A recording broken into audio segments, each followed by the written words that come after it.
My name's Ben Wickham. I'm the chair of the board of trustees for the Humane League UK. Before I rescued chickens, I was always really intrigued by them as animals. I saw them around, I knew people that kept them, I knew people that had them in their back gardens. I was like, right, I think I want to start rescuing chickens. So at the moment we've got 2 chickens, Blessing and Ellie. We've had like 9 in the past, we've had like 1 at a time, but yeah, at the moment we've just got these 2. They have this thing, they know that treats come in silver bowls. So nowadays when they see a silver bowl, this just becomes a thing. Ellie does this thing where she like pushes everyone out of the way. She has this kind of side movement. she's got it down. In terms of animals that are raised for their food, let's say, there are egg-laying chickens, which are generally the ones that you'll see, the ginger or brown ones. Contrasted with that are the chickens that are raised for meat. They're bred so that they are much bigger animals. They put that weight on incredibly fast. They are Frankenchickens. The genetics are so messed up that they don't work very well as an animal. I rescued chickens from egg farms for 7 years or so. And like, I was pretty used to some abused animals. I've kept naked chickens, chickens that have broken legs, chickens that have beaks that are messed up, like awful stuff. And then I got a Frankenchicken and it utterly broke me in terms of like the how much worse that was in terms of almost anything I've ever seen in my life.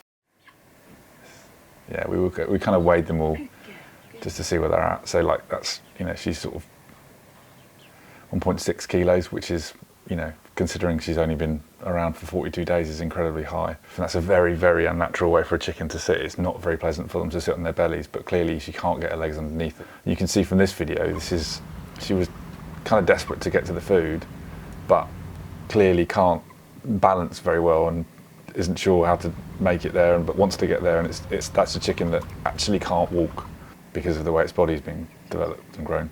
This is Ronnie again, who really never liked this bit because she had to kind of step over a step to get to the food and would spend ages trying to figure out how she was going to do it. Yeah, even when there was little bit more movement, they still were not steady on their feet. They were carrying huge amounts of weight. They struggle to walk, they struggle to sit. It's uncomfortable to do both of those things. And we were really quite shocked when we had one at its maximum life, as it were, in terms of the industrial farming industry. And its eyes hadn't changed away from being the kind of the baby blue that you get with a chick, and it was actually cheeping to the point it wasn't clucking like a chicken, it was cheeping like a chick. It was a chick, it is a chick, but it was significantly heavier than any chicken we'd ever come across before. You're used to like little yellow chicks on farms, and you know they're tiny things and they're cheeping in blue eyes, and that makes sense. But this thing was bigger than a normal adult chicken, you know, in any other breed, but still all the characteristics of being an immature animal.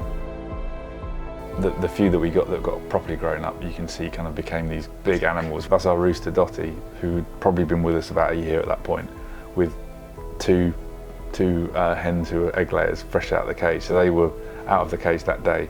These are chickens that are probably a year and a half old. He's probably a year and a half old. So you can kind of see the difference in terms of the way they've grown. When you see them grow into what they're supposed to be, what they're actually supposed to look like, with this incredible comb and this incredible red fiery wattles and these great big, like, you know, claws and feet and big, you know, starey eyes, they're kind of amazing.